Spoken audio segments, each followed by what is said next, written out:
Have you ever thought about what you would call it if there were precipitation on the moon? Well, we're going to find out, because in today's humble opinion, we're furthering our agenda in satellite rain.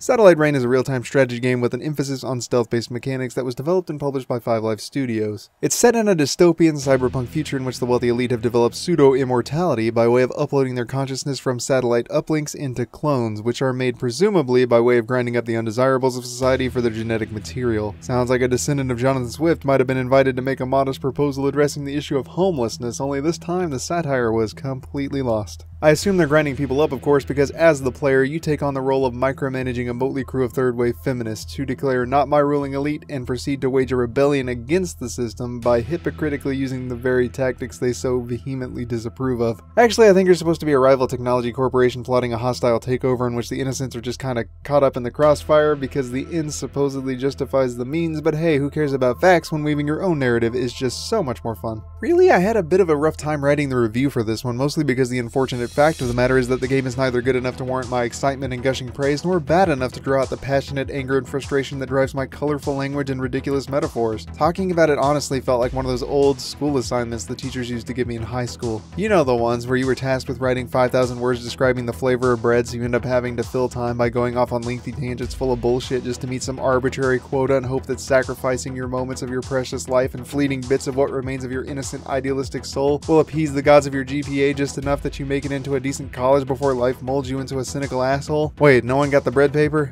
Fuck, that must mean I'm doing the tangent thing. So anyway, the story isn't all that engaging. The world kind of makes it seem like it might be at first, but then you gradually start to realize that the bleak backdrop is only to distract you from the lack of palpable substance. If you ever pause to ask yourself why you're doing something or what your character's motivations are, you kind of just start to feel like a massive douche canoe. Why are we harvesting civilians? Why are we inciting violence in the streets? Why are we thieving the hard-earned money from the masses? Because, goddammit, those other guys do it, and if anyone's going to do it, it might as well be us, because I'd much rather live my life out as a criminal to human rights than die a hero. Or even just a decent human being, really. Although I guess we see where being a nice guy gets you. Into life's friend zone, misleadingly labeled the gene depository. Actually, when you think about it, I guess this is just Cyberpunk's way of saying from dust to dust, there is no God. And what else can you expect from people with haircuts as euphoric as this glorious bastards? Honestly, it's just a story I can't relate to in any basic level. Maybe it gets better further in, but I would never be able to tell you because I never made it that far due to another glaringly problematic and unavoidable issue, the gameplay itself. This is one of those situations where the union of genres sounds like it might be interesting on paper, but then it happens and you're like, oh god, no, please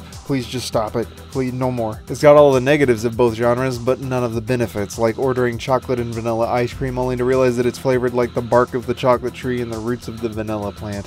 Stealth games require a high mechanical fluidity, for instance, to ensure that you're responding to all of the elements on the fly and adjusting to any unexpected situations. The inherently clunky setup of real-time strategies does not offer this, and instead makes micromanagement an insanely difficult chore. Then the stealth mechanics get in the way of the strategy portions of the game since it so obviously wants you to play that way. Being violent or spotted in any way gets you a never-ending wave of enemies, and with all of your characters having specialized roles, it can make it difficult to manage them when they need to be spread out, making this hybridization clumsier than a ballroom dance, with both parties literally having 2 left feet, so they're dancing on their hands to compensate. Normally you can find Satellite Rain on the Steam store for the price of $29.99, which is far higher than I would ever be willing to suggest to anyone. If it sounds like your cup of tea though, I'd say that anything below $15 might be serviceable. Ultimately, the lowest recorded sale price of $4.49 would be the most ideal and recommended, especially if you want to play the game just to get a taste of it yourself. Gameplay for Satellite Rain earns a 5 out of 10 for its lukewarm presentation. The fact that neither of its genres work very well in spite of the other make it constantly feel like the game is working against you, and all the supposed variety is lost because of the clear preference towards one method of play.